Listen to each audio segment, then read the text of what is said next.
Well, good evening, everybody, and welcome to the Prancing Pony Podcast Plays. Thank you for joining me for yet another session. It's good to see everybody here. Let me take a look real quick, pull up the chat overlay.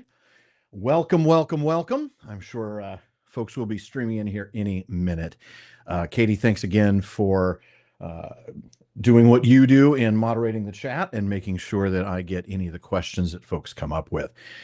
Today, we're going to be doing some tabletop stuff, and in a little bit, once everybody shows up, we're going to go ahead and do a little unexpected thing. We're going to go ahead and do a little unboxing today of a couple of things. So I'm excited to see these because, of course, I've got some stuff that I haven't put on my shelves yet because I promised myself I wouldn't open them until I could open them with you all. So that's what we're going to be doing here in just a little bit. Let's see. Take a look real quick. Let me also make sure that we've got the other camera working. We do.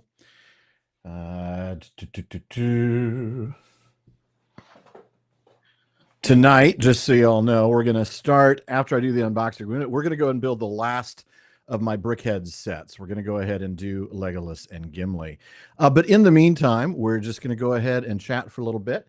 And as people show up, we're going to go ahead and do some unboxing. All right. Let's take a look here. I got to move some things around. Probably don't need my keyboard, really. All right. How's everybody been doing? We've got a little bit of a change in schedule. Tonight's the normal time, but starting this Saturday, we're going to be changing things up a little bit. We're going to be moving from Friday nights at 6 p.m. Pacific to Saturday afternoons at 1 p.m. Pacific. And what that does is it enables more folks in the UK and in Europe to join us because of the time zone difference. 6 o'clock, I tried to make it as early as I could, but 6 o'clock is still 2 in the morning most of the time in the UK, and 3 in Central Europe. But of course, right now y'all are only 7 hours ahead there, and 8 hours in Central Europe. But that changes here in just another couple of weeks. All right. Well, we're going to go ahead. I'm not going to hold off much longer. I have a couple of cool little Weta things to unbox for you. And these are environments that I had been looking forward to. And I thought, why not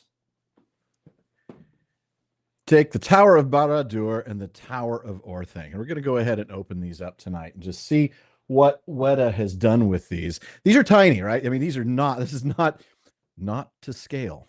I mean, obviously, this is nowhere near as large. And we also know that the Tower of Barad-dûr is not even to the same scale, because if it were, it would be a lot larger, right? We've talked about that on the show. Now, let's go ahead and get this thing opened up. Mike's a little bit in my way.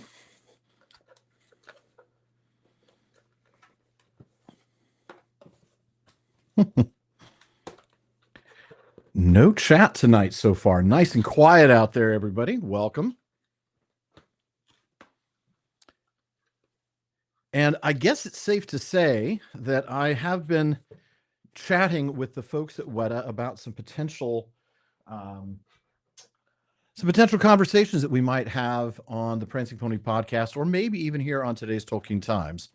That's all I'm going to give you on that today. If I kill you more than that, Katie's going to slide through the internet and dismember me, probably with this knife. So I'm not sponsored by Leatherman, but let me just tell you, I really like my Leatherman. This is a really nice little tool. In case I needed, well, all sorts of things. There are all sorts of things in here. But anyway, I digress. That's what I do. Let's go ahead and get the blade out, and let's cut us some box. So you can see I'm always very careful about how I do this.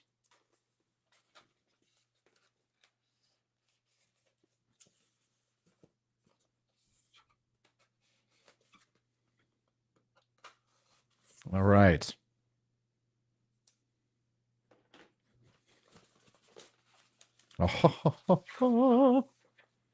This is the Tower of Orthanc. Oh man, the detail on this. It's going to be hard to show you the detail on this, but it is pretty amazing. All right, let's take a look and see how closely you can see the details. Maybe if I do this instead, let me swap this over to the front-facing camera. And I've got a light that's, there we go. So that'll, okay, that looks terrible. I'm not going to do this. Let's see, just bring it right up here and take a look at the detail on this thing. Yeah, even that camera's having a hard time. All right, that's not so great. Let's try here. We'll switch back to that camera. Yeah, you can see in that camera, even though it's not super well lit here, just the detail, including the little staircase where Soderman has his little chat, and you have chosen the way of pain. And then, of course, up here where Gandalf will later be rescued by Mothra. I mean, by Gwaihir, the Wind Lord.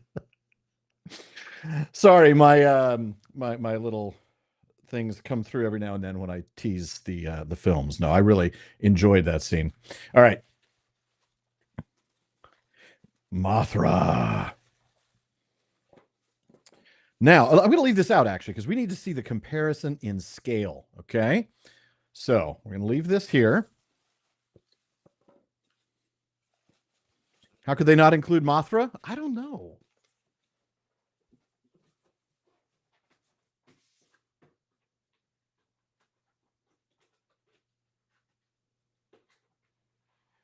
By the way, a quick kudos to Weta. So they had some issues with their very expensive Theoden on Theoden on Snowmane sculpture that came out. The one that only had, I think, 600 units or 800 units. That came out and it turned out to have had some manufacturing problems. They first offered people, hey, if you destroy it, we'll refund it. Or if you are willing to repair it, we'll send you money based on the difficulty of the repair. You know, like how bad is the break? They just came out with an email today saying that the failure rate was a little higher than they expected. They are replacing everybody's statue just flat out.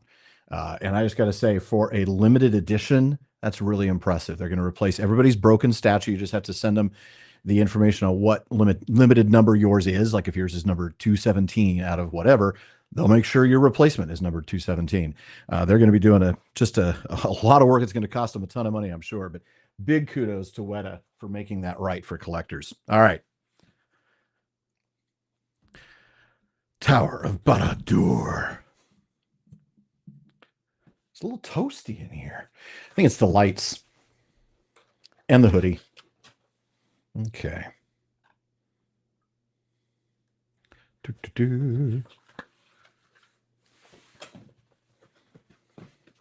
Ooh, I like the box on this. Let's see what it says. Oh, I didn't even read what it said. I need to do that on the Tower of Orthanc as well. This one. The Dark Tower looms over Mordor, an indomitable assurance of Sauron's might, and upon its peak the mighty tyrant's blazing eye sears the land with its burning gaze. As the pitch-black spire rises out of the barren lands, it serves as an ill portent for the inhabitants of Middle-earth, a symbol of the evil soon to come, and a place for Sauron to grow his army, bide his time, and further his search for the One Ring. All right. And we'll figure out what Orthanc says. I'm sure it's something similarly menacing. I'm looking forward to more of the good places. It's why I really enjoyed opening those Hobbit holes earlier when we did Bag End and Sam's Place. All right, let me go ahead and swap cameras now that we're getting ready to open.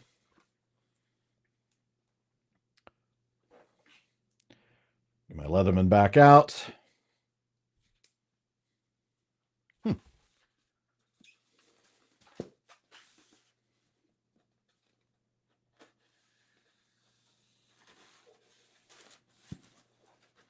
I'm sure somebody somewhere has an ASMR channel of them just cutting tape with the sound of styrofoam. Just because if something exists, the internet has it. All right. Wow. She is not carrying Alan and Lotro Hassel. My goodness. I'm not going to allow that to. All right. Ooh. Ho, ho, ho, ho. This is cool. All right. I love the splash of color here with the lava around the base of Barad-dûr. And there is a little something I can't tell. Is this? I think it might be. Is this an eye? It feels very orangey. It's an orange Skittle. No, actually, it's the Eye of Sauron. And oh, this is pretty cool. There we go. All right. I'm going to switch to the front camera again just because the lighting is weird here for some reason. All right. Whoa. Boom, boom, boom, boom, boom, boom, boom. I like this. I like this one a lot. Now, let me go ahead and put that away.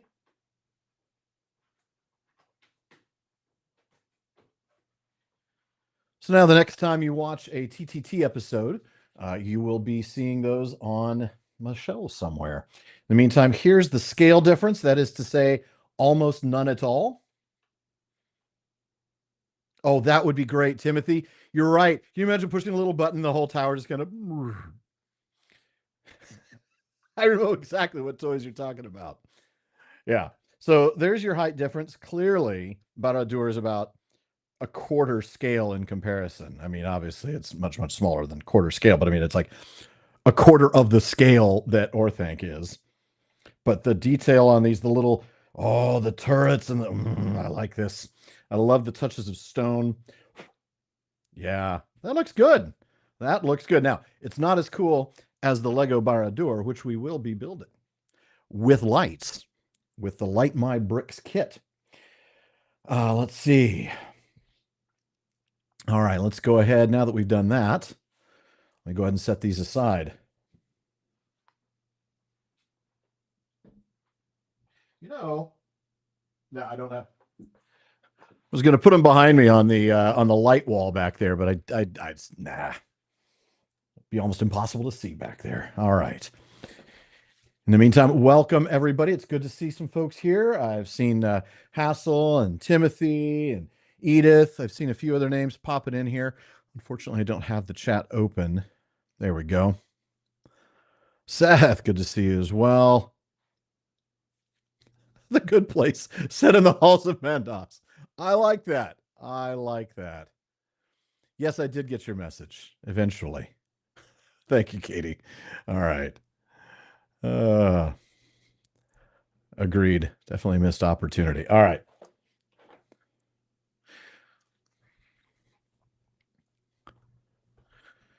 So let's go ahead and open. This is the last of the brickheads that I still have to build because, well, actually, I think I still have Frodo and Sam now that I think about it. Gabriel, welcome. Erica, good to see you as well. I'm glad you're able to catch it live, Gabriel. Glad you joined us tonight. I think.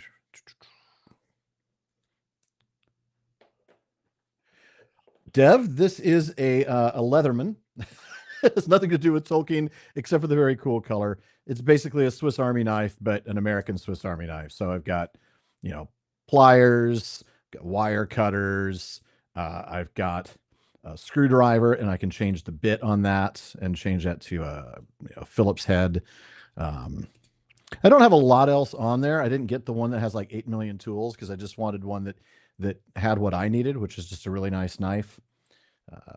But I do like the carbon blade that it comes with and the fact that it has a carabiner and bottle opener. So yeah, pretty slick. Leatherman makes some great tools, no doubt about it. Yeah, awesome. All right. Plus, I mean, really, the reason I got this particular one was what a cool color, right? Matches my other hoodie, and it's very Tolkien green. If I put Feanor on there, it'll have one more tool. All right.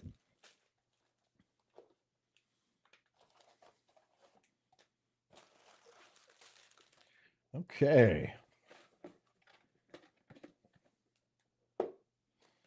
Who do we start with? Do we build Legolas?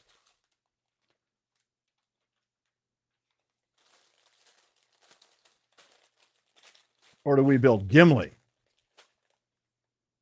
First name I see. Legolas or Gimli. Whoever types it in first wins. I'm waiting.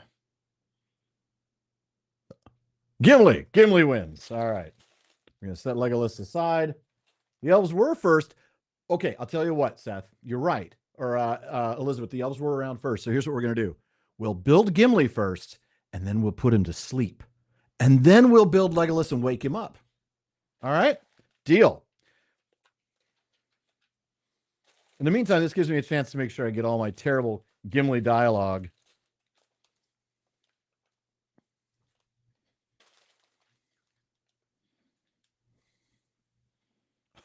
Timothy the Surge. That is a big one. That is a big one. Yes, we're doing Lego less tonight.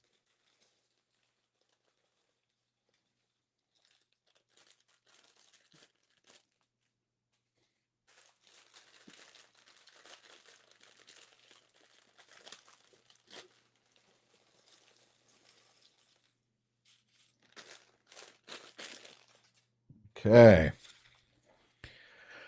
Let's see. Let's put that up here. Trying to kind of get an idea of what you all can see. All right.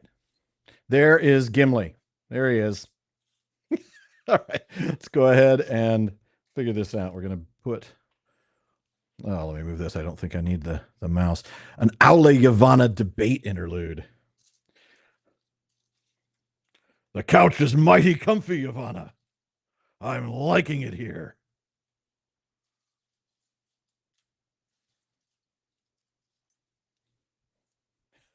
You know, sometimes I look back at that first season and I think we got away with some jokes that I'm not sure I would actually allow us to say anymore.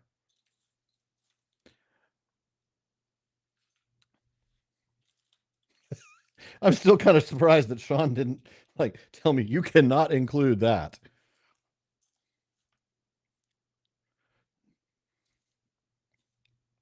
All right, all right, all right. You all have been with me long enough and have built mini Legos with me. What part of Gimli is this? Y'all know.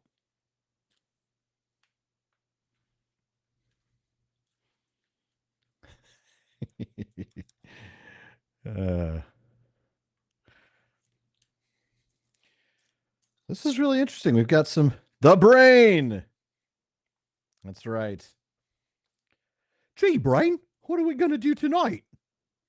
Same thing we do every night, Pinky. Try to take over the world. I love me some Animaniacs. It's time for Animaniacs. Animaniacs. Sorry, not sorry.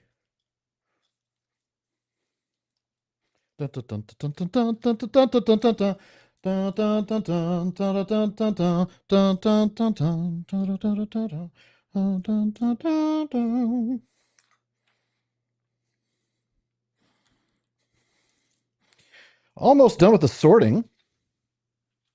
Question about. I am not going to be speaking about that particular historical character, Timothy. That was such a great episode, though. I love having Brett on the show. He's just phenomenal. Well, this is interesting. A tiny piece got wedged in there. I'm going to have to use my Leatherman to get that out. Bingo. Done. Camul and Witch King. Season 1 had jokes we'd never allow today. It is true.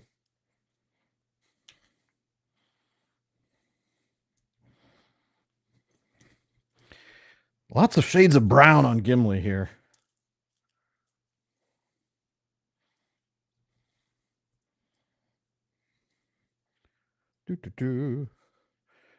Gold, lots of gold. I love how they always include 3 eyes in these brickheads. I know it's because you might lose one, and trust me, I know me. That's very much a distinct possibility.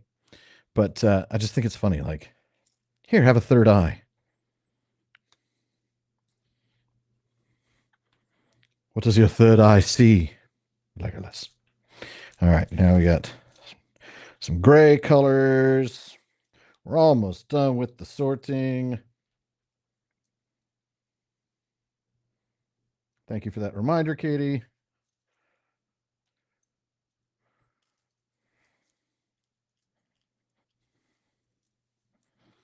All right. Oh, they give me 2 axe heads, just like they give me 3 eyes. Again, knowing my penchant for losing things. All right, guys, we are almost done. And by guys, I mean guys and gals. That is a non-gender specific term in my case. I apologize. All right. We've got it all. I think we're all laid out. Now I got to catch up on chat real quick before I actually get going, because I have a feeling I've missed a lot. Oh, maybe I haven't, though, actually. The brain, Pinky the brain. Latest episode today. Questions about that guy. Wouldn't be surprised. Season 1. Yeah. Trixie. Well, okay. That's fair. The Gimli and Galadriel jokes never actually made it on the show, though, right? I mean, the best ones. Those were highlight reel only or outtake reel only. And by outtake reel, I mean the outtake reel that will not be released until after the show is done. And Seth, that is actually how you pronounce his name. That's why I'm not saying it. Yeah. All right. All right. We have got everything sorted. So we're ready to go. It wants us to grab this piece. No. This piece. And one of these pieces. Aha. What have you missed? You've missed everything, Hassel. It's all over. All right. Let's see. And then 2 of these pieces. You missed the funniest thing ever. And it is totally unrepeatable. Okay. So far. Yeah, that's fair. Actually, Katie gives you a pretty much a clear example of exactly what you missed, which is to say very little. Okay, and we need 2 of those pieces facing...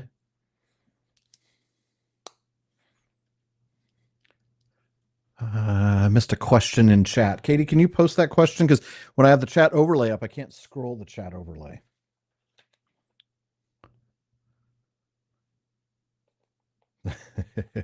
All right, so I need one of these, and 2 of the single peg pieces there. All right. And it looks like they want this to be built like this, with this, and a pair of these.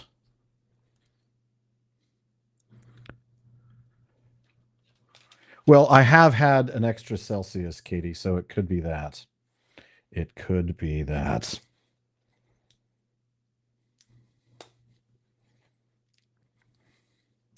So when I'm still up at 2 o'clock in the morning, I will tell you.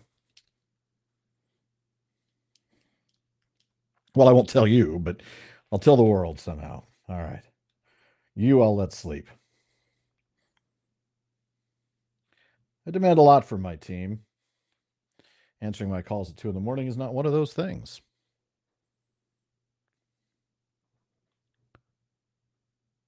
If Aemir had replaced Pippin in the Fellowship, that really is an interesting question, isn't it? I like that one. That's one that might actually warrant a really good mailbag question, because then I could discuss it with whoever my host is at the time. Strands of Galadriel's hair. Yeah, I like that. They because they're Lego, I'm not sure how the hair would look. It would either look as thick as a Balrog's whip, for instance, or it could be that they encased it already in some sort of a jewel like Gimli wanted to do. That'd be nice. Oh, sorry about that, Katie. Good point. You'd said see Timothy's question in chat, but I think I'd already missed it. Unless it was literally the question about... It might have been the question that I said I wasn't going to pronounce out loud. I'm just so far behind. That's what it was. All right. Yeah, I have to open that separately. Okay. So I need 2 of these. 2 of these. And 2 flat 1x2s. I don't know, there's got to be another one in here. There we go. Okay, so in this one around,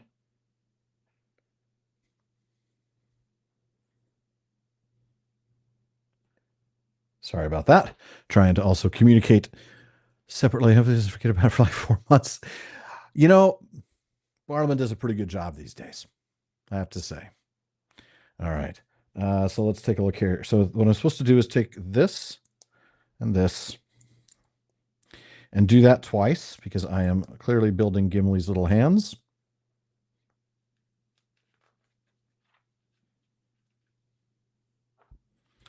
I am excited for Tales of the Shire. Is it Tales of the Shire or Tales from the Shire? I keep forgetting. I'm going to have to do a good job of that. Oop. I broke it. I'm very excited for that. And I mean, I admit that cozy gaming isn't my traditional genre, but I love the idea of cozy gaming. I love the idea of streaming that. I have a feeling that might be an absolute regular here on the PPP plays. All right, 2 of these and 1 of these. All right.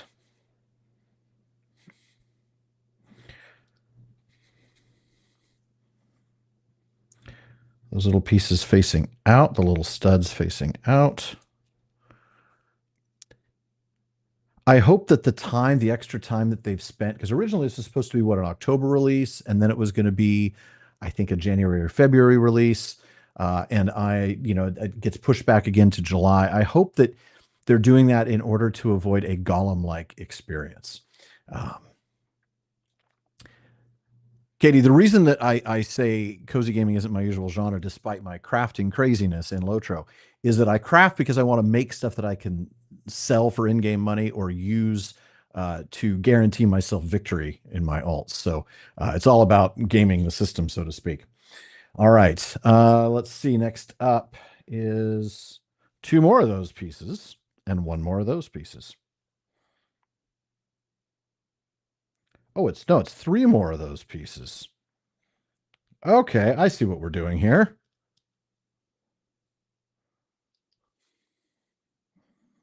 I see where we're going with this. But I have to make sure I face those studs the right way. And it looks like in this case, they want them facing the back. Okay. You sassing me? Can't be. All right. Making a stack of stuff that would normally not be visible from Gimli. He's not going to be. Oh, it's Gimli's brain. The brain.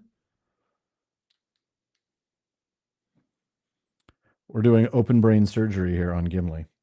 Hassel says, me and Matt should play Return to Moray together sometime. I would like to. I would very much like to. And it's just going to be a matter of trying to work out scheduling, when he might be available during one of my streams.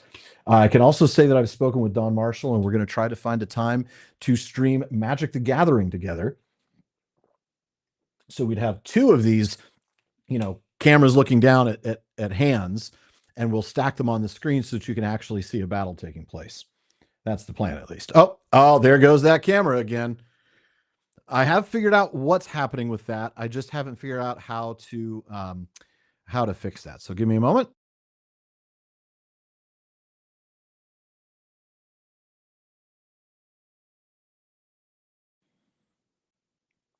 All right. So apparently that happens when the camera's overheating. And there's very little I can do about that other than perhaps look for a different camera. I'm going to try to take it into Canon and see if they can fix it because it's not supposed to happen. Abby Normal's brain. Okay, good point. A new Assassin's Creed game coming out in a couple of days. I saw that. Of course, I've been playing a lot of Shadow of Mordor, which is essentially Assassin's Creed Mordor. All right, then we need all 6 of these to build the rest of his torso. And building them this way. It really is Assassin's. I mean, it's all the parkour, all the special moves.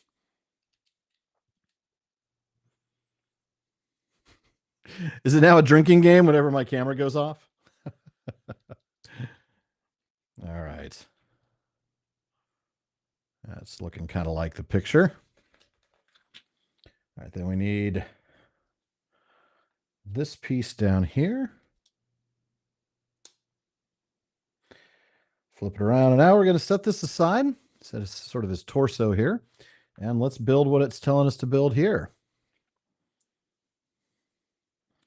So we're taking 4 of these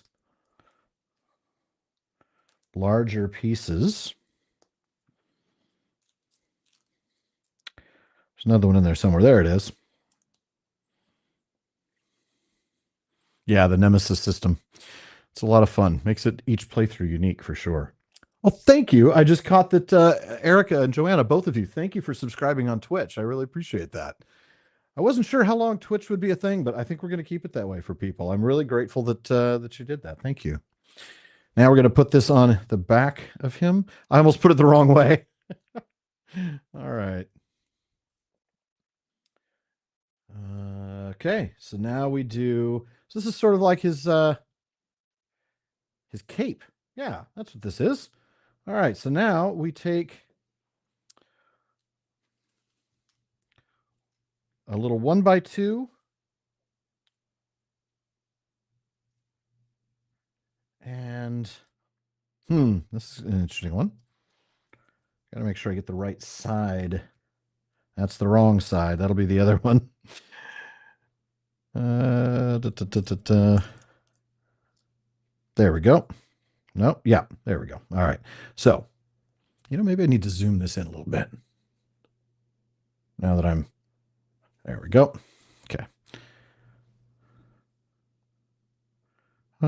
Still think it needs a big one, huh? Yeah. All right. So this is what we're doing here, and then we're putting that on his side here. And then presumably we're doing the exact same thing on the other side. Of course we are, because Legos are often symmetrical. All right, so we take this here, this here, and we put that on the other side of his body. There we go. So it's the cloak. It's the back end of the cloak. So that's the back side of Gimli. Ladies and gentlemen, the back side of Gimli. All right. Katie, unless you're dragging me kicking and screaming, taking a break from Lotro, I can understand that. I can understand checking out the new game. Let me know how that goes. I probably won't be picking that up until at least a Steam sale, because I'm notorious for having 8 million games in my Steam library and playing 2 of them. All right. Hold on a minute. Now this is odd. It's telling me to pull these pieces, and then it's not telling me what to do with those pieces. Oh, it kind of is, isn't it? I see. It just wasn't very obvious. So put this one here. Aha, okay. Single gray pegs here. And these here with the pegs up. All right.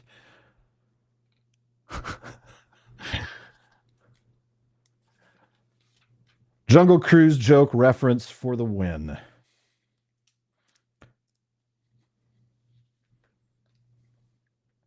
All right, now I need. Oh, I'm creating the back of his helm here, the kind of the chainmail stuff. So there's 4 of these. 1x2 and 2 of the shorter curved pieces. All right. So what we do is we take this.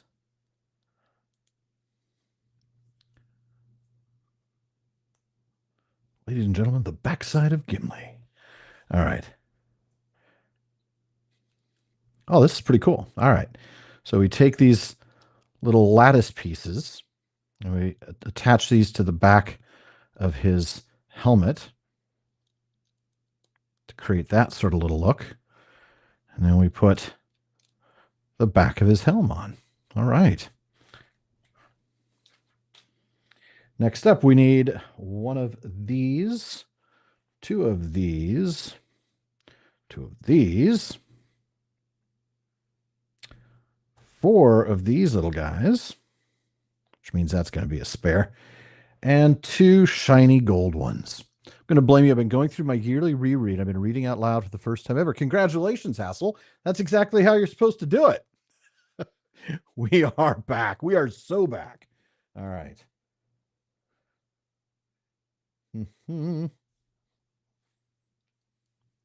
Artist, welcome back, by the way. All right, this is interesting. So this is, oh, this is his front. So this is sort of, looks like some of his facial hair, maybe. Oops. That's me wee lad, Gimli. And I now I get to say that that was really actually one of my gripes about the Hobbit film was their tendency to fall into the prequel trap. It's a trap. Because then all it does is remind you about the other movies, which were better. Another Alan is hyperstream. I should remember to drink take a Celsius like it's a drug. I should remember to drink a Celsius every time. Then I'm more entertaining. Spread the word, folks. All right.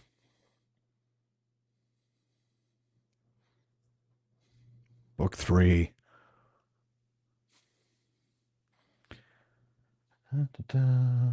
Okay. I like this. This is pretty cool. So this is his beard. You can see he's even got the little gold bits in it at the end. You know, the little jewelry that the dwarves put in their beards. This is cool. All right. So this goes on the face right here. So we are building Gimli's face. All right. Well, thank you, Hassel. That is true. Katie, thank you for that reminder. All right. 2 flat 1x1s. One of these. The little, I don't know what those are called. Anybody know it's a 2x1, but instead of having 2 pegs, it's got this one thing in the middle. I know there used to be, there are names for all these things. I just don't know them. I think I used to. Oh, we're making the eyes now. We're making the eyes. So we can look at Gladriel and say, I only have eyes for you. All right. So we put this way, and then this way, and this way. And then we put this one here, here, here. And then the eyes. So this is the top of his helmet, right? With that little thing in the middle.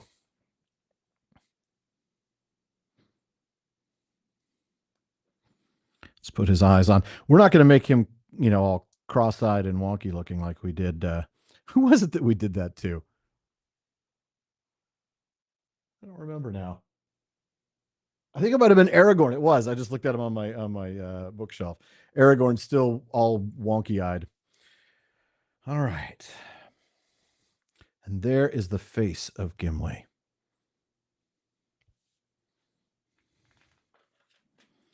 All right. Oh, now we get to put the little crown piece on. Very cool. All right. Next up, we've got 2 of these little L's and one of these. And these go where? Facing that way. Ah, okay. Here and around his head. The backside was better. I did really like the little mesh armor pieces. I thought that was pretty cool. Then we get one of these pieces, which is sort of the chin guard of his armor. Oops. I got it in the wrong spot.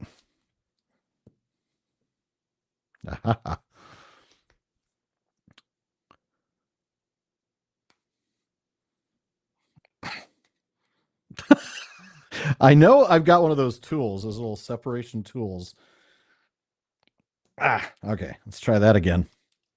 This time, Alan, pay attention to the instructions, huh? Shall we? I think we shall. It is kind of looking Dalek-y. But you know what? In fairness, the brickheads kind of all look Dalek-y. They just, yeah. All right. So I see. What I had to do is put that extra piece in there, and it is indeed the little kind of cheek guard of his armor piece. All right. Total War.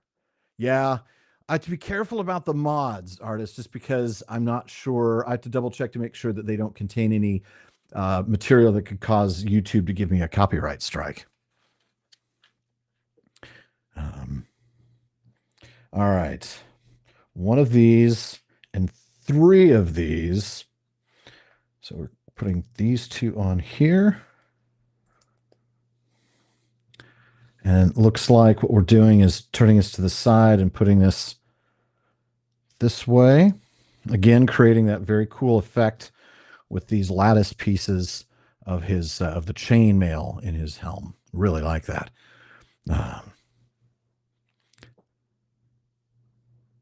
But I will say, by the way, artists, that the Total War mods are great. All right, crackpot theory coming right up.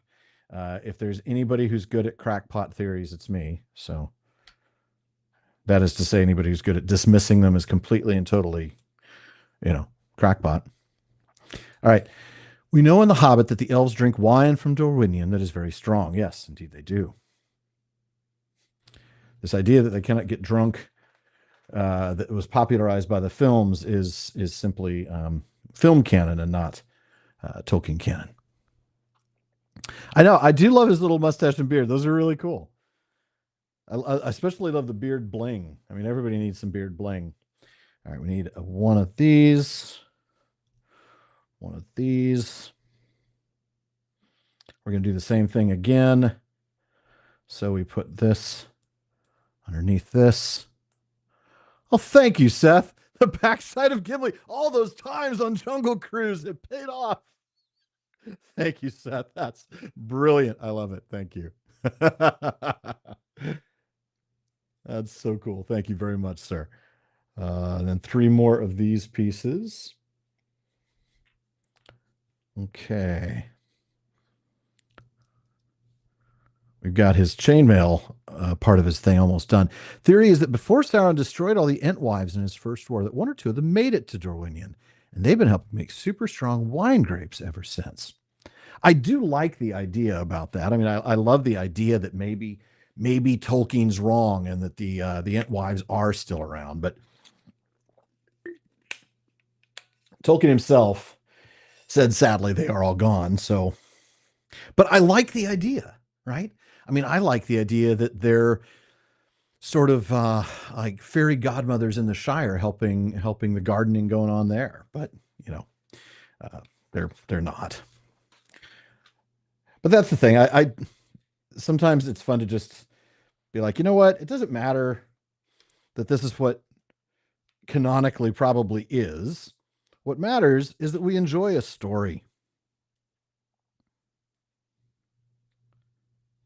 Sometimes enjoying a story means accepting some things that might not actually be accurate within that story. All right.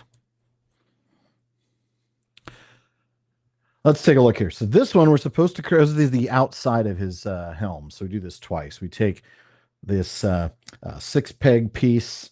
We center the 4-peg piece on it. We put this little gold piece in the middle, and then we flank it with the curved elements. Fairy godmother of the Shire is Galadriel. You're right about that. Absolutely. Afterwards, yeah.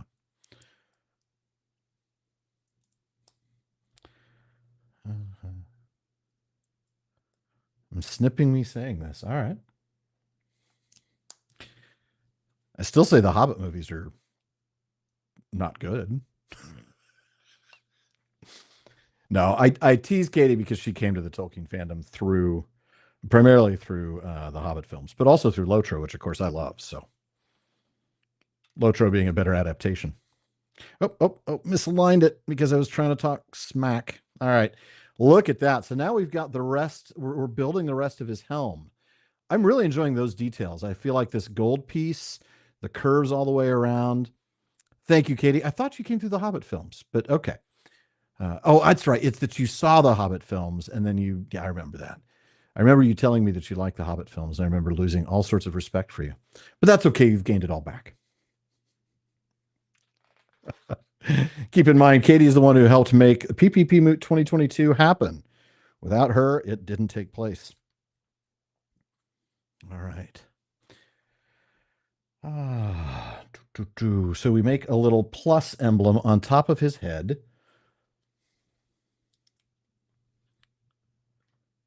And digital moot, yes, that's true. I was thinking of the biggest highlight, which of course was the in-person one, but yeah, you made the digital moot happen as well. And of course, sir, I can hear that, sir. I agree. The barrel riding scene would have made a very interesting sequel. I think it would also make a really cool, like, water flume ride, Six Flags over Erebor, right? And you get in a barrel and you get spun down the, yeah. Sorry, not sorry. I mean, it's, all right. We're moving on here. We're moving on. We're almost done with this one. Then we get to go on to Legolas. Still waiting for info on PPP. So are we. Katie's working very hard on it, and we are hoping to have some information in the nearish future, but I'm not going to say anything else lest I cause the wrath of Roak. Oh, look at this. I'm liking this. It's creating a really nice little, very pleasing little pattern on the top of Gimli's head where we're building a base for more of his helm. So this is actually, so far, this is my favorite of the brickheads outside of the Balrog, which of course I built without wings for those of you who were not here at the time. I need 2 of these and 4 of these, which means this last one's a spare. I think this is also a spare. Okay, so what we're doing here is creating a little stack. Sorry, I'm trying to remember to keep my hands out so that you can see them.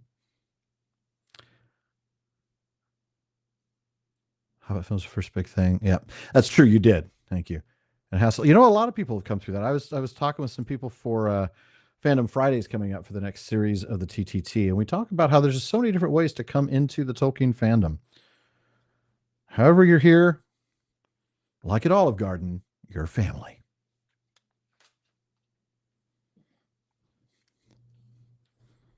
No, wrong one. So 4 more of these pieces. And for these pieces, really liking this build. What are we doing here? Okay, I see what we're doing. We're creating a slightly taller version of this piece. Like it doesn't extend enough, so we have to extend it by the thickness of one piece. So we're creating these.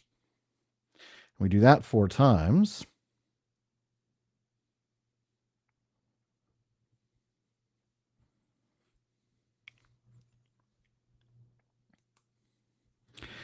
Though, actually asking that question as you talked about how you got to both, Hassel, to answer your question. That's actually a good question to toss into the chat, Katie. How did people first come to the Tolkien fandom? Those of you who are here. Really like to know that, because I know some people, like me, came to it through, well, I was about to say through the books, but my first exposure was actually the Rankin and Bass animated Hobbit. But I can't say I was really a fan yet. It was okay. I just wanted to read the book, and then I loved the book. So, all right, one more flat piece here, which means those are spares. And then these 4. The Hobbit cartoon, yeah. I was really surprised today when I was doing those interviews for weeks 75, 76, and 77 of the TTT, Fandom Fridays. 2 of the 3 people, their first exposure to the world of Tolkien was the 1977 Rankin and Bass Hobbit. It's really wild.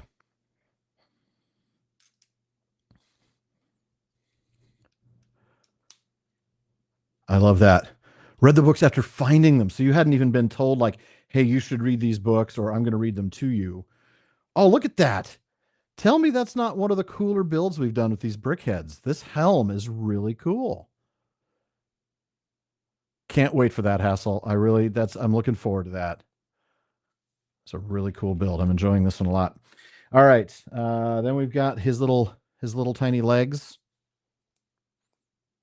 Very dangerous over short distances.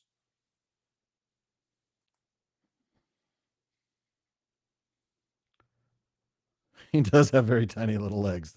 That is for sure. All right. And then we get to build. Oh, it's not two axes, of course, because it's a double-headed axe.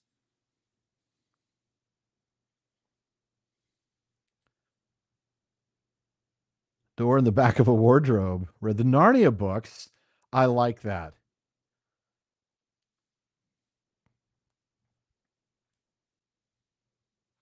This is clever of Lego to build the axe pieces so that they are not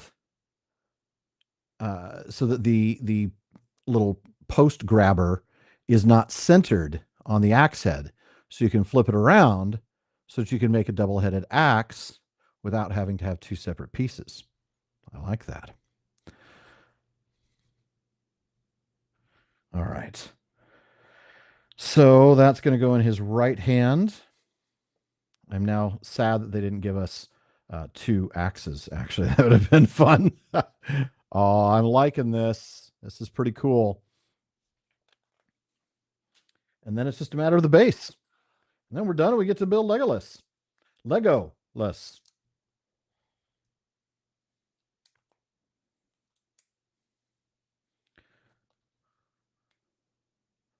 All right. And there we are. Oh, let me straighten his crown. There we go. Or his little helm piece. I'm liking this. The axe, the chainmail on the back of the helm, the different colors of the helm, the mustache and beard with a little beard bling. I'm liking this model a lot. All right. Fun times. Gimli can sit over here and mock Legolas a little bit for us.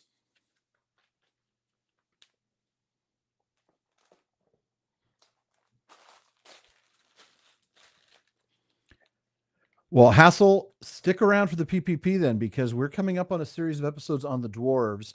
We're doing 2 episodes on the appendix appendix A3 on Durin's folk. Then we're going to do a 1 episode sort of sidebar on all the goodies from Peoples of Middle Earth, which is a really deep dive into the dwarves, before we come back for 2 more episodes on the quest of Erebor.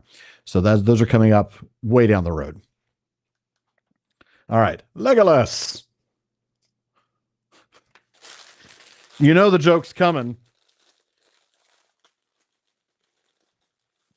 When I get to his eyes, you know the joke's coming. So just get ready for it, I guess.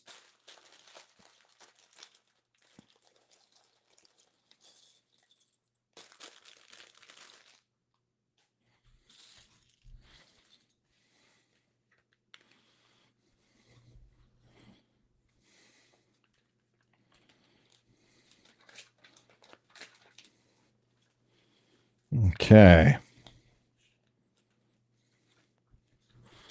All right, let's start separating these by color. We know the black is always the base, so we'll build that out separately. We'll set those pieces aside. We'll come back to that later.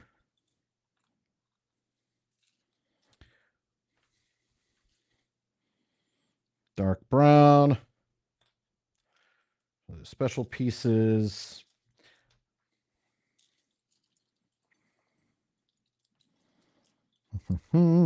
So questions in the chat that I can then answer once I finish sorting. I will get to those. Legolas, what does your elf eye see?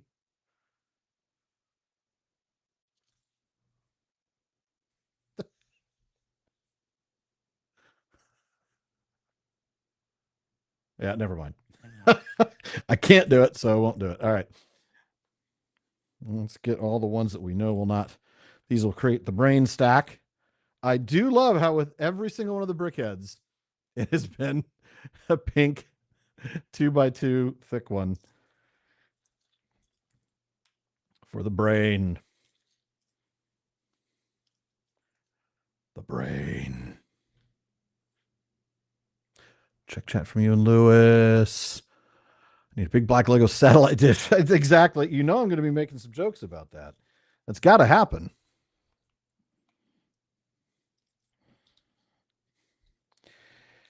I was sort of called on the carpet by one of my favorite patrons, DeMay, who has joined us here before, I believe, a couple times, in a recent Questions After Nightfall, which I think airs next week, actually. So if you want to hear me taken to task for being such a stickler on the,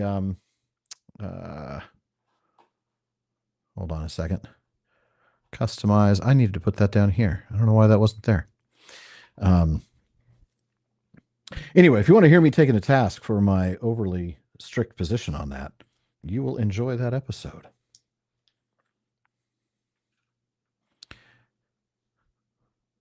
Everyone's favorite obscure elf.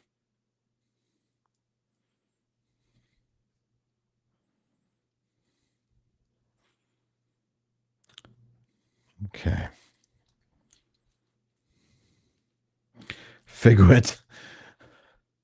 Who's everybody's favorite obscure elf from the books? No, that's still a valid. It's still a valid answer. I don't mean to suggest otherwise there. Tsunami.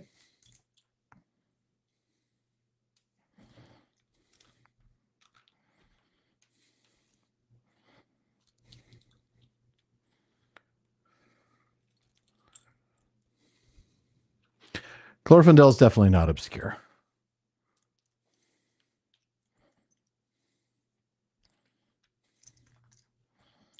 In fact, he's rather the opposite of obscure. I would say, ooh, Galdor's a decent one. I think Varanway would be my favorite. I really like Varanway. I'm not sure if he counts as fully obscure, but he kind of is. I mean, really, no, not too many folks know who he is. Have to have read the story of Tuor and Gondolin to know about him. All right. Here we go. Ready to build Legolas. Legolas. Had to be said. All right. Let me zoom out just a tiny bit. All right. All right. Similar start as with Gimli, with some of these 1x2s, and then 4x2s, 4x1s. There we go. Building that up. And then we're going to build, okay, take 2 of these.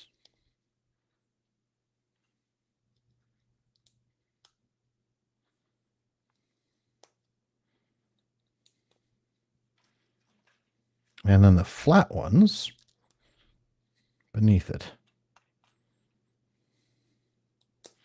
All right. Then we take one of this one. It looks like it's the only one of these. Put it on a 1x4. Surround it with a couple of the ones. And then put the tall 1x4 on there. Okay, so what we've done is create an anchor for something to go here. All right, does Beleg count as obscure? To people who've only read The Lord of the Rings, yes. Ah, good old Darren. I used to surf with a guy named Darren.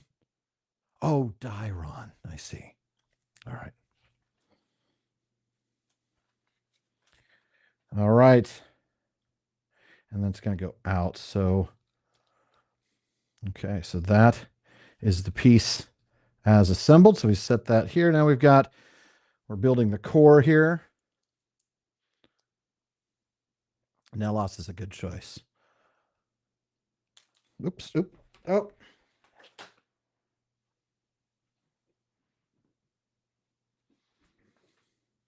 I promise you I know what I'm doing. Okay. Huh, this is interesting. Okay, so we do this. Take it like this. Okay. And we're going to build these outward facing pegs, or boards, basically, these outward facing ones.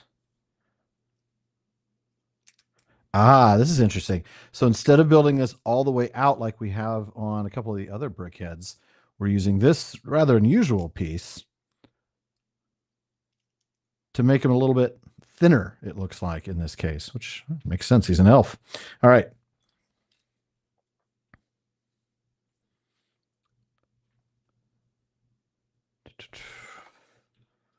So twice I'm building this.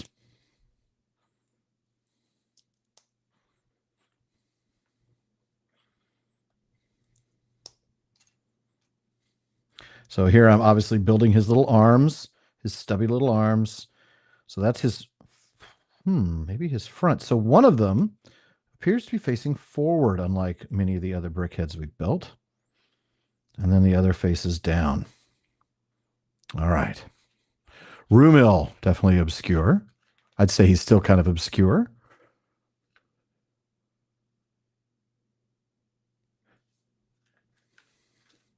I like the Star Trek reference there, Timothy. Good. I like that. About Dairon. Yeah. Yeah. Very human for an elf. It's true. I like Beleg. I just don't think he's obscure. All right. Here we go.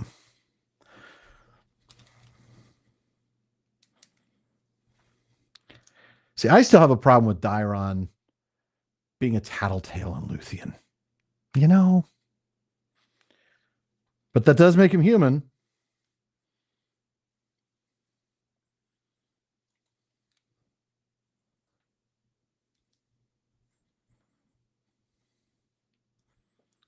All right.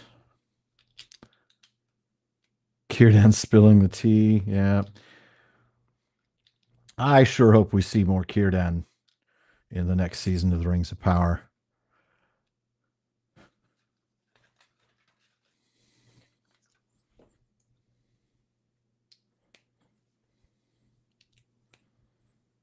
Brain. He's alive. Katie.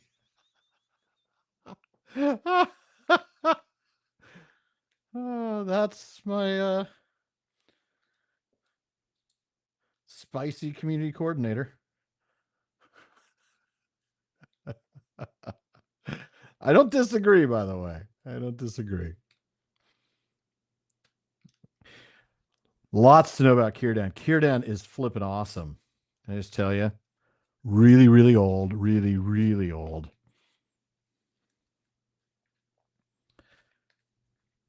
Here we go.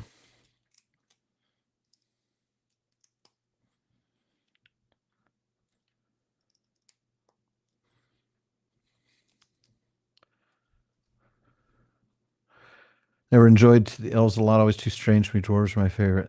Interesting. I have talked to a few people who love the dwarves more than anybody. I'm thinking of Varking, Varking Runesong, who runs the Reddit, the subreddit on.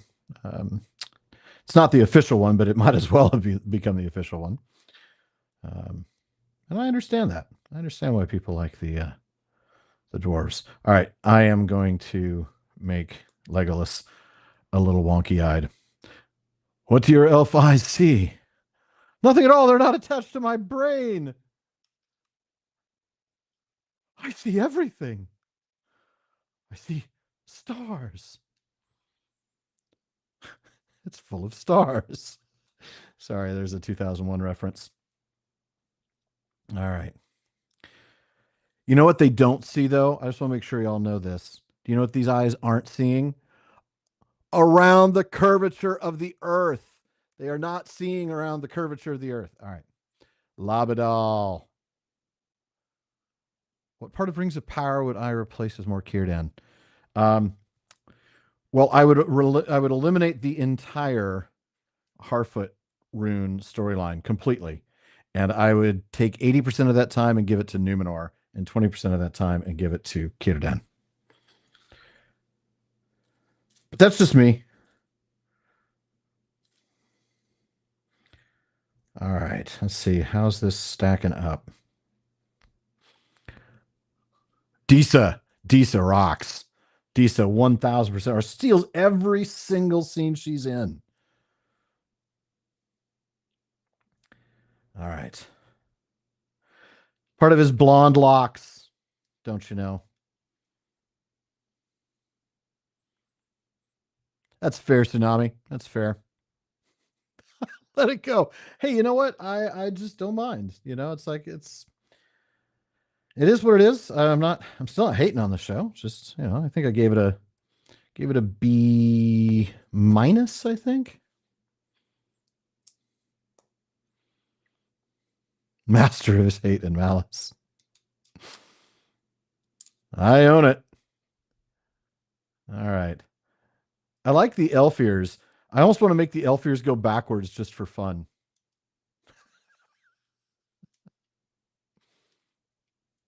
Yeah, Deese is phenomenal. Katie, I'm so sorry I missed it. What were you actually proud of me for saying? Because that's and then would you please pin that somehow?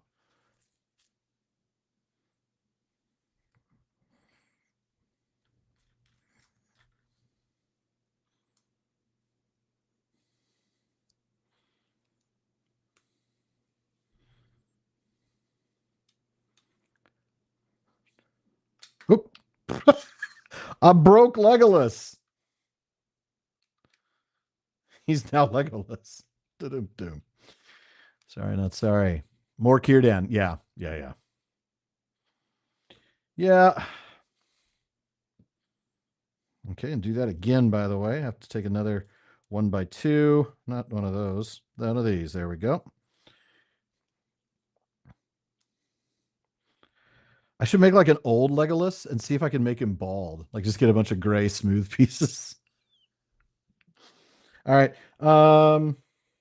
So we've done that now. All right. His hair.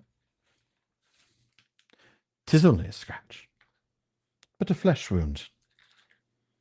Okay, and we're taking this piece and we're taking threes. Good. Threes.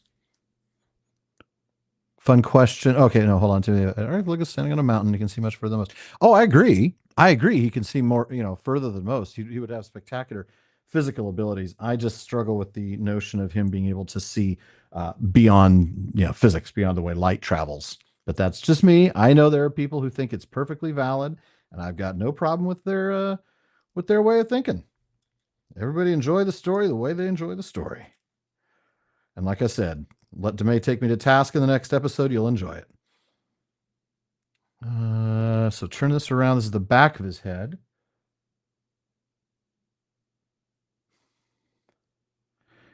And there. Okay. Okay. So next question, Hassel. Okay. Fun question. If there was a book series other than Lord of the, Hassel, actually, I've talked about that a little bit on the show. Back when Sean and I were still co-hosting, we talked about what we might do if we ever got to that point. We originally, if it was still Sean, and of course he's too busy to do this, so we're not going to do this, but we talked about the idea of doing a Dune podcast where he would be the expert and I would be the almost newbie. I've read them, but I haven't read them in ages, and I'm nowhere near as knowledgeable about the universe as he is. Alternatively, we thought of doing a foundation podcast where those roles would be reversed. He's read it, not familiar with it. I read it all the time, very familiar with it. So at this point, Foundation is probably what I would go with. Or as Katie mentions, The Expanse, fantastic book series and a fantastic television series. Of course, I can say the same thing about Foundation. Foundation is also a fantastic television series. All right, so we need one of these. That's a good question, by the way. Two of Okay, I was like, we don't have any more of these, just these ones with a little ridge on them. But that's what they want. Two of those and one of these. All right, so we take this on this with the little ridges sticking out, and we put this on the back of him above the little hook, above the little mount. Okay. Timothy, I love The Expanse. Yes, yes. No need to apologize for shouting that. All right, 3 times we're going to take these little center peg ones and a little yellow dots, and we're going to make those here. Okay, so those go underneath here. So it's sort of like his braid, I guess. Yeah, the TV show is fantastic, but the book's even better. And the book is just seriously, the book series, I should say, just fantastic. All right, 2 of these pieces that go here. Here, okay.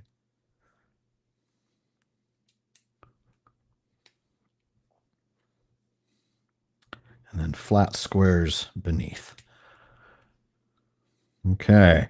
And we turn it around to this side, and we have this and this. Oh, we put this across. He now has a cover over his brain. Yeah, the Expanse rabbit hole. It's very easy to go down. Such a great. Tell you what, one of the things I love the most about the Expanse is the music. That every bit of that is so good. Katie, I think I've told you this once before, but I'll just tell everybody. Perhaps one of my all-time favorite music moments from television or film is the song titled Miloda from season 2. It is perhaps the most poignant piece of music I've ever heard. Absolutely gorgeous. Tawana, I'm proud of you for saying that. The Lynch tune over the Villeneuve. I can't say the same, but I do appreciate the Lynch film for what it is. I enjoyed it a lot. Obviously, that's what I grew up watching. And welcome, by the way, or welcome back. Yeah, I mean, it's still hard to imagine Fade Routha as anybody but Sting. um, and I love the appearance that Wormtongue makes in there as the Mentat. I can't remember which Mentat he was. Just finished playing Lotro. Oh, for a minute I thought you meant like you finished the game. I'm like, wow. I don't know that anybody's ever finished the game. All right. But now I know what you mean. Just wrapped up a session of Lotro.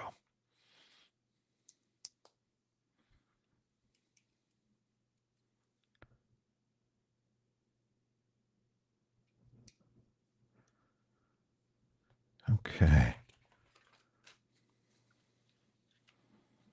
Okay, so more a 3, one of these, and a single. Where's a single? There it is. Okay.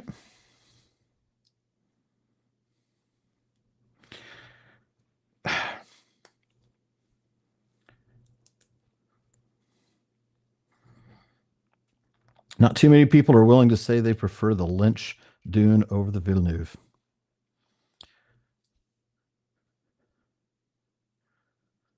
Uh, uh, they're asking for a part I don't have anymore. Well, unless I completely botched it and put, oh boy. Oh, this could be interesting, folks. Or they may have I might have had a missing part, and that does happen. But if it does, we're going to be in an interesting little spot. Yes, I did mess it up. So on his right side, okay.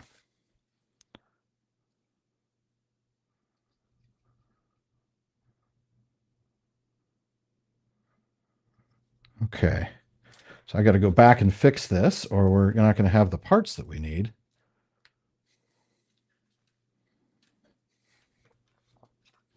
So go back to 21. Let me use the bow as a bookmark here.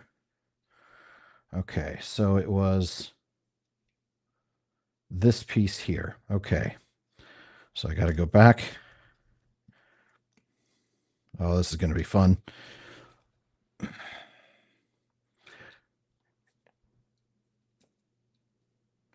Toto, one of the underrated gems of the 80s. But yeah, that score was really something else. Beyond what I thought they would do, and I was a kind of a Toto fan to begin with. Still nothing compared to the Queen score from Highlander, which is more of a soundtrack than a score, or the Queen score from Flash Gordon. There's a pop band doing a music score that I don't think too many people will have heard about. All right, now let's get that right, folks. There we go. Surgical repair, back to step 31. And we're doing it on this side. And we need 4 of these. Well, we need 2. Okay, so first off, one of these. I see what we're doing now. I'm so sorry. I missed probably some things here. Firstlings, secondlings, or fourthlings. Not sure I get the. Yeah. Okay. And then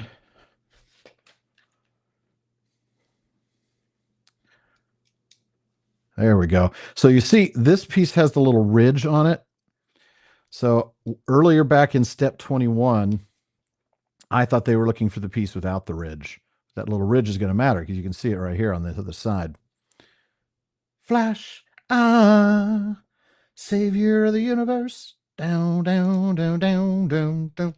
Stand for every one of us. Oh, man. Queen's first concert was on the day you were born? Oh, man. Yeah, definitely. Definitely your fandom was guaranteed, and a good fandom at that.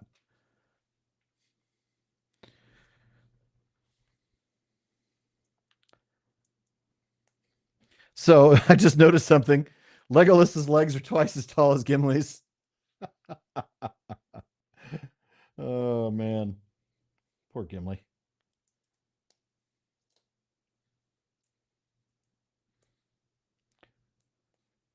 Shall I describe it for you?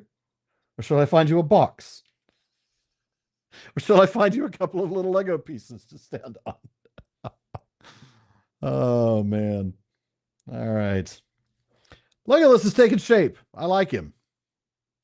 Let's see what we got here. Now we've got two of these, two of these, two of these. So that means the other arrow is a spare. And the ball piece that goes with the socket that we already saw. All right. Oh, we're building his quiver. We're building his quiver, which is going to be mounted in the back.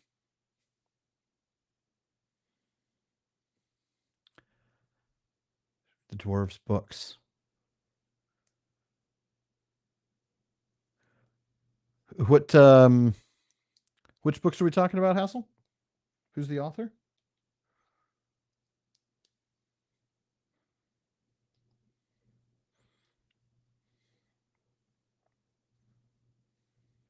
So we just made his quiver.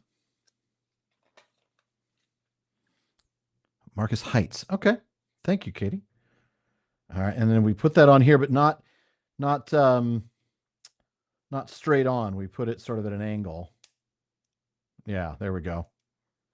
I like that. So you can sort of customize, like, how where do you want the quiver to be? But obviously you want it at a place where you're going to be able to reach back and get those arrows.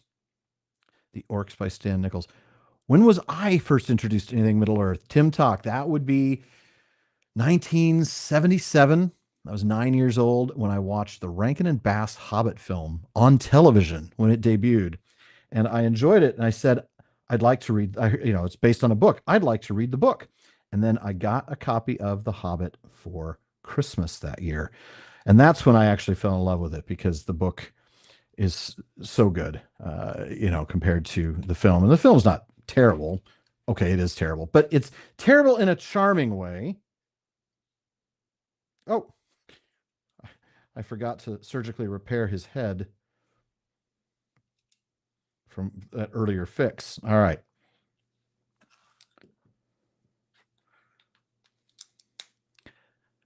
It's a good question, though, by the way. Yeah, and what's funny is I know a lot of people, their first experience was the Rankin and Bass Hobbit, and then they saw the Bakshi film the very next year. I did not. And I think it's because I was 10 when it came out. My parents weren't interested in taking me to it. I didn't even know that The Lord of the Rings existed at that point because unlike most copies of a book, the Hobbit book that I got, which was the Rankin and Bass edition, I actually have it on my shelf. I'll bring it over here in a minute. The book did not have a page like also by the author or if you like this, you'll like this other book. Nothing.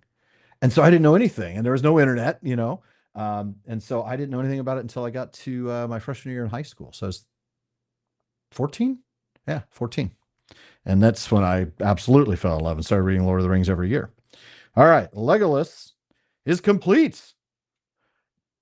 Legolas, what do your elf eyes see? They see a very long way, but not around the curvature of the earth. Aye, what else do they see? All right. This was fun. Legolas and Gimli, best of friends. I wouldn't say that. Neither would I. All right. Now, we still have a little bit of time. I'll answer some questions, and then maybe, since there's not really not enough time to get into anything complicated, maybe I'll just do a little coloring or something like that. In fact, I think I will. Just because it's something fun to do that I can do for just a few minutes. Let me go ahead and turn off the cameras for just a moment, folks. Chat amongst yourselves. Hold on a minute. I'm supposed to see another comment that I missed. Hobbit films are a little too Hollywood for me. Do I have hopes for the new Hunt for Gollum film coming soon? Indeed, I do. I'm going to talk about those in just a moment. I'll be right back.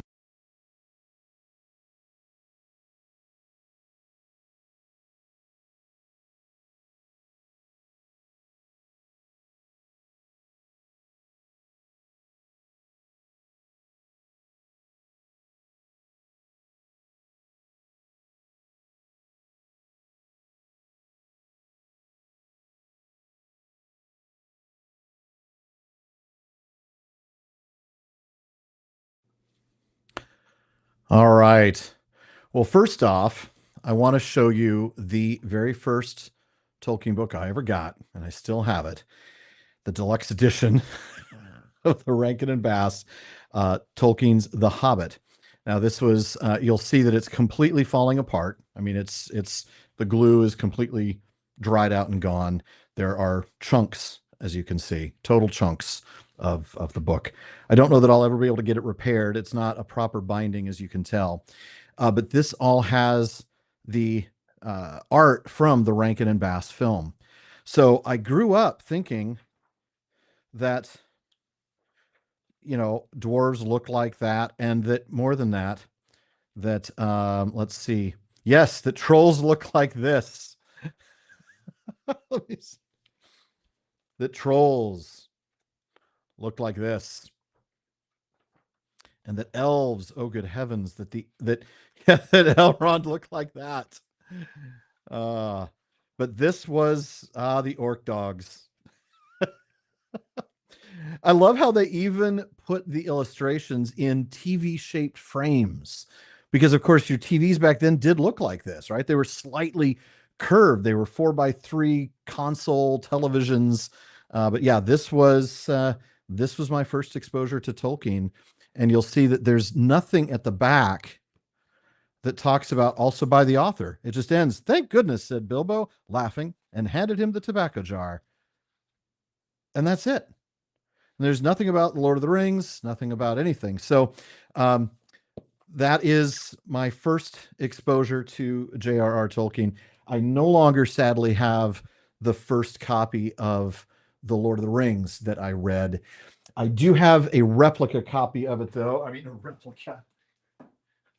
I went and bought the box set on Abe Books at some point, but this was the set of The Lord of the Rings that I had when I was a freshman in high school. And those of you who are familiar with this might remember these incredible the incredible artwork from Sweet was his last name. I can't remember the first name. Daryl Sweet, I think it was. And I love this one, the Two Towers, the one with the king whose face, you know, whose head had fallen off. Just absolutely brilliant piece of art. And of course, Aragorn with his purple robe and the wild crown of Gondor as he finds the sapling of the tree. Yeah, so I love this because this was way before anybody was getting into all of this stuff. And yet here we have the art from the different houses, right? We've got Elwë, we've got Luthien, we've got Finwë, and over here, Feanor and Idril Celebrimbor and Eärendil. This was one of the first times I'd ever seen those. Actually, it was the first time I'd ever seen those. So that was the first set of Lord of the Rings that I had, but my copy of those, my copy has long since disintegrated. All right, I'm going to set those aside now. All right. Those of you who were here the first time and the only time that I did any coloring will remember that I didn't even realize like, where'd the rest of my pencils go? Where are the greens? I got no greens. And it's because I didn't even know that there was a second deck. So to solve that, I just got myself a case instead to put them in. And then that way, it's just easier for me. So I can grab whatever I need. And then I still have, a few extra ones. I did get some metallics. That'd be a lot of fun. All right. Well, Katie, I had to worry about the greens because I was doing a Rohan piece, if you might remember. Get my erasers out, get my sharpener. So I think what I want to try. Yeah, Katie, it's a really nice case. It's from a company called Speedball. They do a lot of art supplies, and it's really, really nice. Just fantastic quality build. I would normally only have put 2 per slot, but then it won't hold as many. All right. So I think I'm going to try. One of the people that I support on Patreon is Matej. He's an artist. Help me out. Serbia, I believe. I want to make sure that I'm remembering that correctly. Fantastic artist, amazing, amazing visions. I actually have his original of one of my favorite moments in any of Tolkien's books, the wet bicycle ride from Nigel, from Leaf by Nigel. One of the things he's done. Oh, that's right. He's Czech, not Serbian. I'm sure that might have come as an insult. I don't know, but I want him to know I appreciate him very, very much. I support him on Patreon, and I encourage you all to do the same. And one of the things that he makes available for his patrons is printable coloring pages for some of his art. So, and along with little guides, like he explains, what if you want to be faithful to the book, here are some passages and descriptions that might be helpful. And so we've got him reminding us that Feely has a blue hood and a yellow beard, and this kind of thing. And here is the piece that here. Let me swap cameras so you can see it better. So here is the piece that he's given to those of us who support support his art to be able to color ourselves if we want. And then there are a couple others. I'm going to pick which one to do. Hassel, if I got to see, as if I was there, one event in all of the Legendarium, what would it be? Ooh. Katie, thank you for that link. His shop is fantastic. And if you would be so kind as to link to his Patreon as well, if you need that, I can get that to you.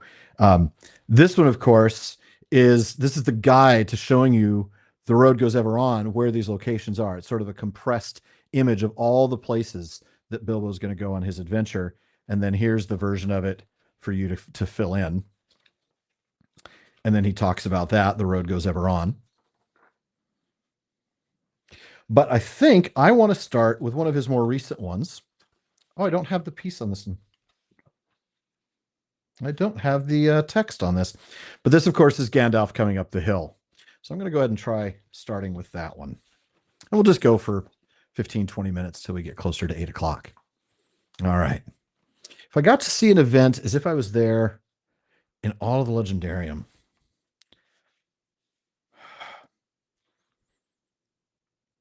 Creation of the Two Trees. Creation of the Two Trees would be certainly a close contender.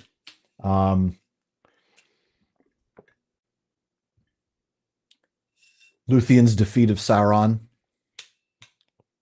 by, singing the tower down. Huon speaking one of his 3 times. There's so many I want to. Oh, if I can only pick one, that's a brutally unfair thing to one. All right. Okay. Let me see here. Maybe.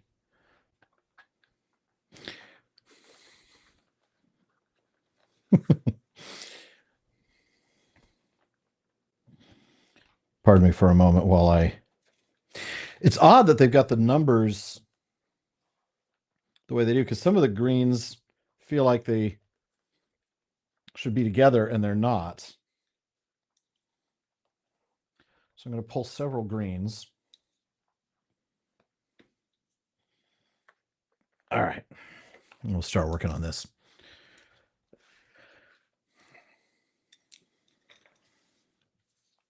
And we'll zoom in a little bit now that. Okay.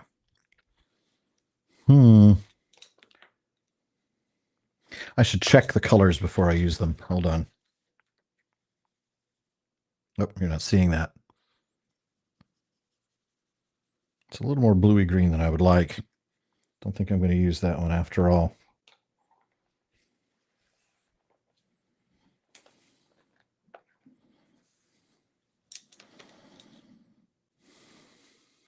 Why is it so dark there, I wonder? That's weird.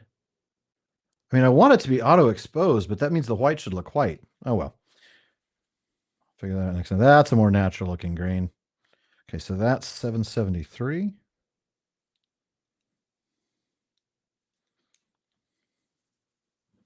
Ooh, I like that green. 771.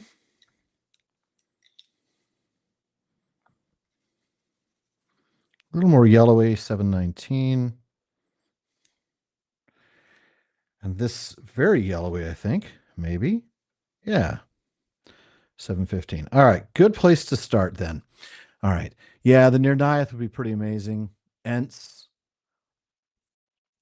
Katie, why is it a shocker if I'm coloring the hill of the Shire that I would start with some greens? All right.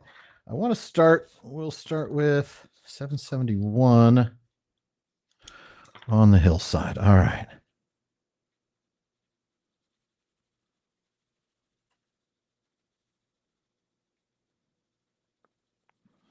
And I am still learning how to do this, folks. Please pardon my amateurish. This is really a stretch for me. Those of you who know me at all, Katie, know that I'm a very left-brained person. I'm very spreadsheet driven, data driven. Even in my photography, which I mean, I take some pride in my skill there. It's very technical in nature, right? I did architectural photography and even some product photography, which is very well. It takes a lot of technical skill and not as much in the way of artistic skill.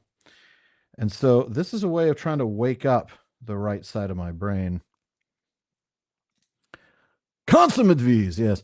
That's a very good point. Oh, Miriam, I'm so glad you're here. You can help me. Yes, I'm going to have the sun be over here, which is why I tried to make this area a little lighter, and I'm going to shade that a little darker. That's a brilliant tip. That is a very brilliant tip. This is my light source right over here. So I would turn these off, but then you wouldn't be able to see anything. All right. So I'm going to stick with this green here. I'll add some variations of the shade as I go. And of course, the hedges will be a much darker green. And, we'll just do this whenever there's, 15, 20 minutes left. We'll do some coloring and, it'll take time, but eventually you'll see this image come to life, or at least as little life as I can bring it.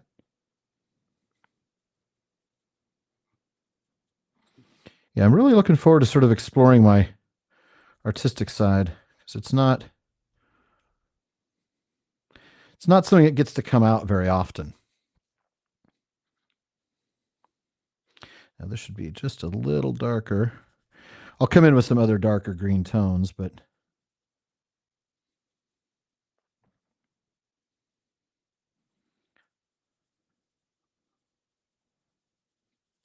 the other thing is actually learning the skill of translating what I can envision in my mind into actually putting it on the paper, which is something that I'm not yet very good at.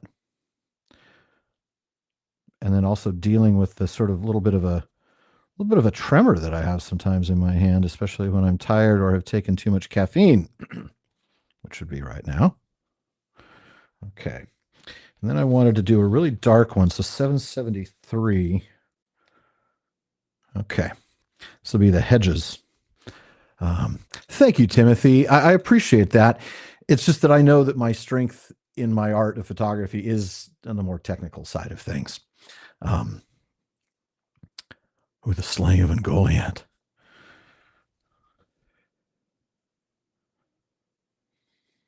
I think I might need to make that one even darker.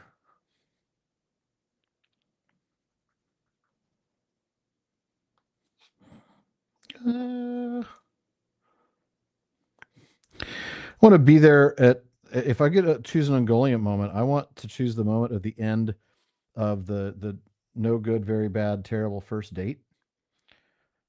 I feel like that would be. I mean, I want a distant seat because I don't want to be anywhere near that. But yea, with both hands shalt thou give me. Ooh, not too many people stood up to Morgoth. Not that Ungoliant is people, but you know what I mean.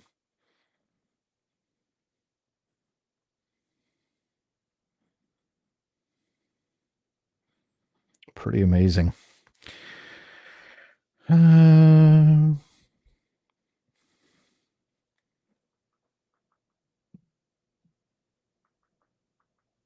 mm, kind of didn't do a great job on the hedge at first, but I can come back to do that one later.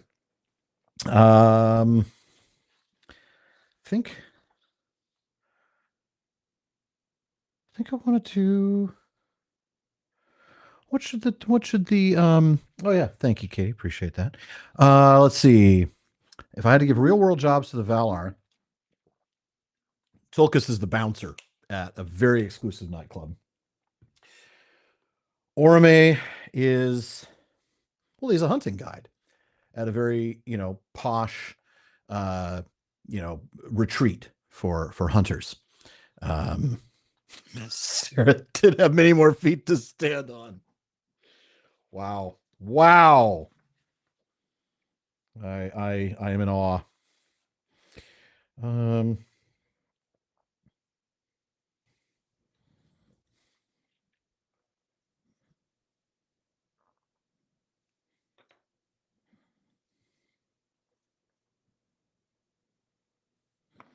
Sort of darker.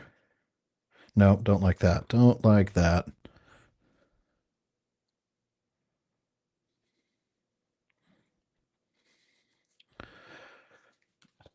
Oh, what am I doing? I forgot I have these. These are pretty cool. They're like eraser pencils with a little brush at the end. Really handy. Let's see. So I was going with this. Going back to that question. Um, Shoot, now I lost it. I have to go back. I forgot what the question was. Other jobs. That's right. Jobs for the Valar. Let me think. Got to give away for this thing to glow, but I'll have to do that when I fill out the sky. Um, what are the jobs? See, this is the problem. My multitasking is limited. Um, 771 again, the main color for the grass. Let's do some doors. Let's do some brown on the doors. Let's get some contrast here. Real world jobs for the Valar. Um, which one was the dancer? Was that Nessa? Nessa was the dancer. So she is a choreographer for a world tour level pop star. Um, and is on stage with her doing tremendous dancing. That's what I think. All right, let's see. I will keep putting some thought into that, by the way. I just need to also focus on this. Says the challenge of putting three of them in each of the little brackets. But all right, so let's see some browns. 737. Ooh, nice reddish brown. 731.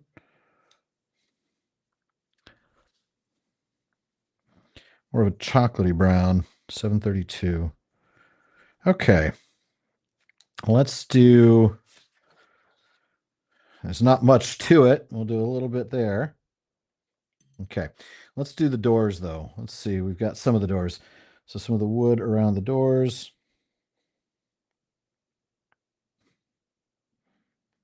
Or the earth, perhaps, around the door, the exposed turf or sod, I should say.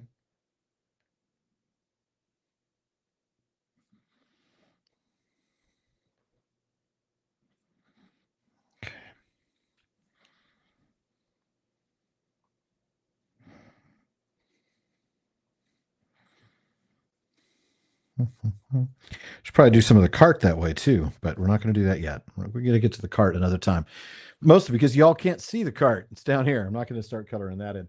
Let's see. Do we have anything else to catch up to? If I see anything, it would be Orime first finding the elves. Yeah. I would actually like to see Finrod first finding the men. Yeah. All right. Let's see. Now we know that this door has to be green. And it has to be a very bright, bold green. Actually, it doesn't. It has to be 771.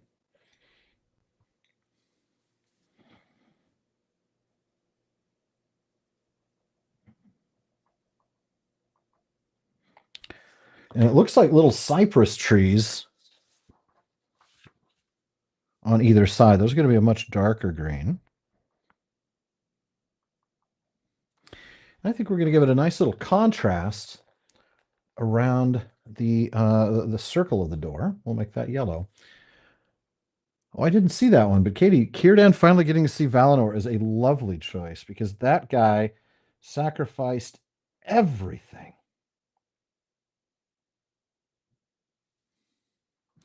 You're not going to really be able to see that from there. Oh, that is the challenge, isn't it? All right. Let me grab some blues. Let's do some of the sky just because we can. All right. We'll put some of the browns away. I'm just sort of kind of dabbling with the different areas to kind of give me a feel for it. The rude harp. So much fun. Oi, I'm walking here.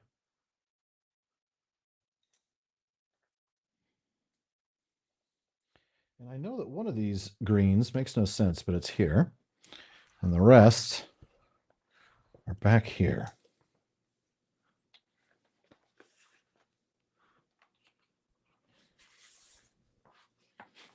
All right, but now let's pick some blues. Very light blues. So maybe these two. We'll take a look at them on the back side. Maybe a little bit of a darker blue in some spots, like a the corners of the image, almost like a vignette, maybe. Probably not, though. There we go. There's a more traditional sky. All right. Yeah, that one's too green. I don't like this one, so let's put that back. All right, see what we got. So we've got a dark blue. That's going to be too dark. Really, that's going to be way too dark, at least for anything in the sky. Way too dark. You know, if I do that lightly, that could work really well. So that's 775. And then in what's really a light blue, that's barely blue at all. I like that. 742. Yeah, I like that. So these two are going to be my main sky colors. Okay, let's start with the lighter one. Imagine whoever made the rude harp went on to make the talking wallet. The alarm, it's like the bad car alarm from the 80s, you know, the one that just constantly goes off. That's the talking wallet. I like the talking purse. Can you find them? Uh-oh, what did I say? Can I find what? Did they give up the quest of helping you color and bring this to life? All right, let's try. So it's over here. So we're gonna start over here as lightly as possible. The blues, yeah. Oh, the blues.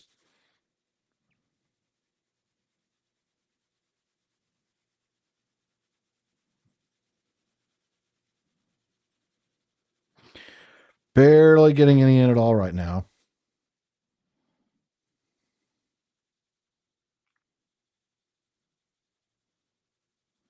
Almost not enough. Need to get a little sharper. Well, thank you, Sarah. I appreciate that. I do enjoy it, doing the voice work. I especially love getting to do the villains.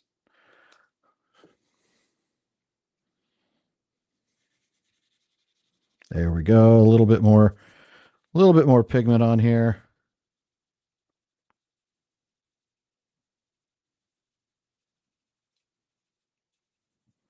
Get a little more edge. There's not much to it, is there?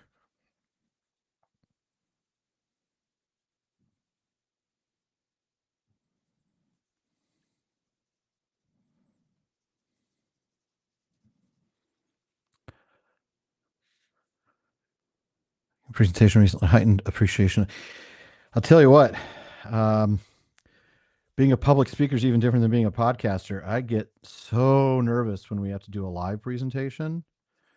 It is really hard. A restaurant with Bayon's animal friends. I like that. I like that a lot. That'd be great. Of course, it would have to be a vegan restaurant. That's absolute requirement, or your Bayon's friends are going to turn on you in a hurry. All right, so this blue is sort of the base, and we'll add some more shading to get a little darker and as we move away from the light source in the upper left. And Marilyn, thank you for that tip. Was that? No, it wasn't. Who was it? No, it was Miriam. Of course. Miriam, thank you. My brain. This is my brain. This is my brain on Celsius.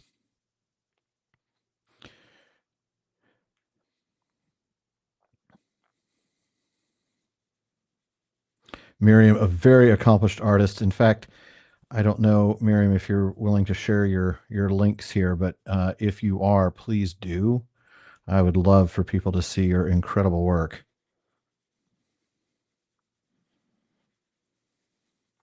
All right. So what we can see here is a slightly darker left to right gradient. And I'm going to add a little bit more of that dark in spots. There we go.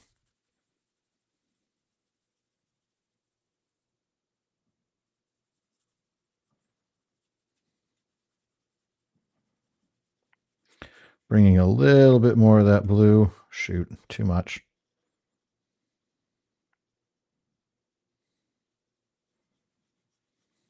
I think I probably need to learn to do techniques where I like coloring the sky first would have been good, so that if I got the sky under the tree, not a big deal, easy to sort of erase what's in the tree.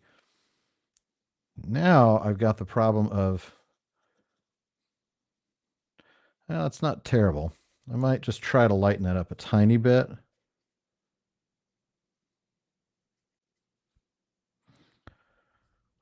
That's not bad. I'm getting there. I'm getting there. Um, Thank you, Katie. Yeah, appreciate that very much.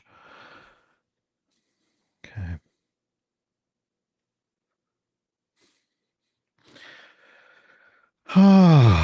Let's see. This might just be a good spot to. Well, no, we need to have some fun. Let's do some fun colors down here with the fireworks. Reds and yellows, purple and pink. Ooh, and then we'll have to bring in a metallic one as well. All right, so let's do some reds. Are you able to see those yet? Nope, not quite. Let me move this up. There we go.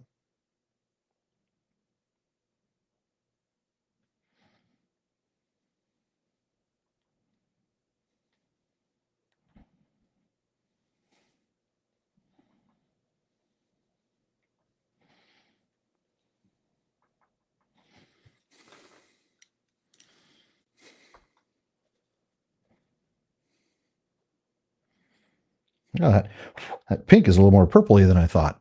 Wish I could zoom in a little bit more. Nope, that's as far as I can get.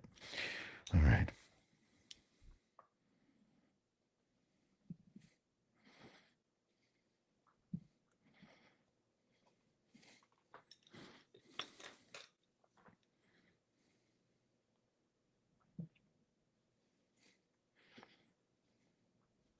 So we're getting some fun little color pops there.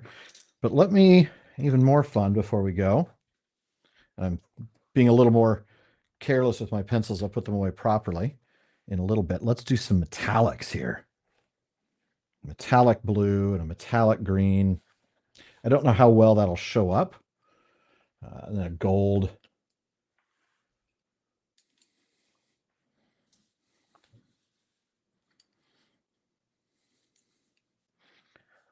Let's try gold right here on this big one, right in the middle.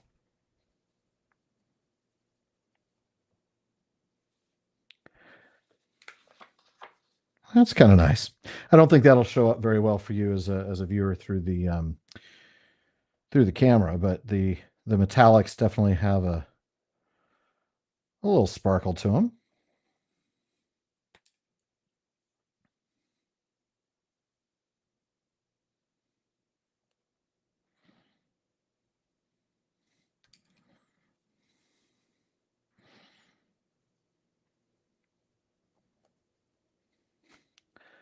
All right. Meticulously curated Easter eggs.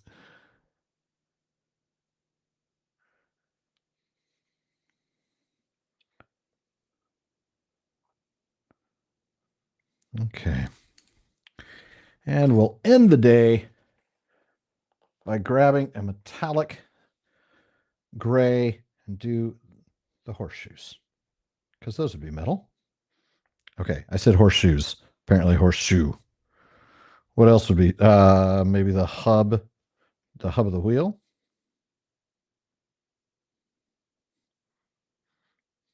Yeah. All right. That is as good a spot as any to end the drawing for tonight. And I'll go ahead and switch over and see if there are any questions still remaining in terms of chat questions. Let me go ahead and pull up the chat real quick. I'm going to scroll back just a ways to make sure that I get everything here.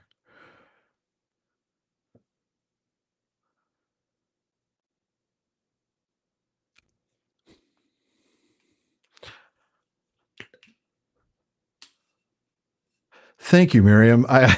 That's really what I want it to be. I just want this part to be just real chill, just a nice time to unwind. What I might try to do next time is see if I can find some royalty-free music or music that I can get the rights to play.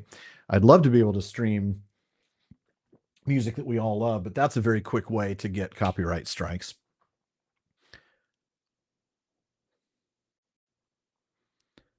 But yeah, for coloring, that would be really nice to be able to play that. Maybe I can.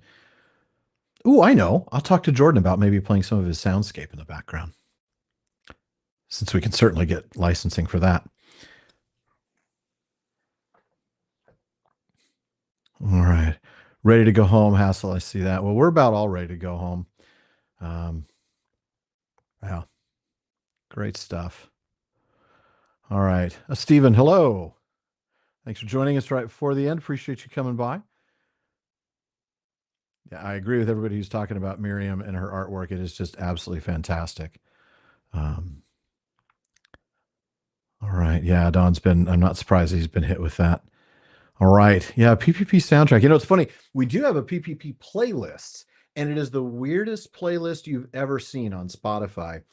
And you can look it up. It's a public playlist. Seth, I think if you're still around, I think you were the one who began it, if I remember correctly. It is absolutely fantastic, but it's a playlist based on all the songs we've ever mentioned on the show. So it's random as can be. I mean, you can have everything from AC/DC Thunderstruck to songs from The Sound of Music. I mean, it's just goofy as can be. It makes no sense whatsoever in the sense of an actual music playlist, but it's brilliant and I love it. And people keep adding to it.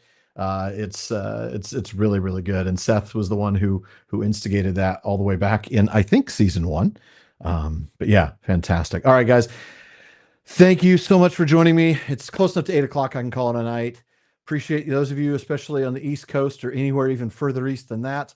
And keep in mind, the next session for the PPP plays is not going to be Friday night. It's going to be Saturday afternoon at 1 p.m. Pacific. So that's 2 Mountain, 3 Central, 4 Eastern. That's before the UK and Central Europe change their time zones. So that's going to be 8 p.m. in the UK and 9 p.m. in Central Europe. I will be streaming the adventures of Hilburn the River Hobbit in the Lord of the Rings Online. So we'll see you all then. Thank you again for joining me. It was a real privilege. And again, Legolas and Gimli, say goodbye. If I can get that camera on. There we go. They say goodbye to everybody. Have a wonderful night, and we will see you all again next time. All right. Good night, everyone.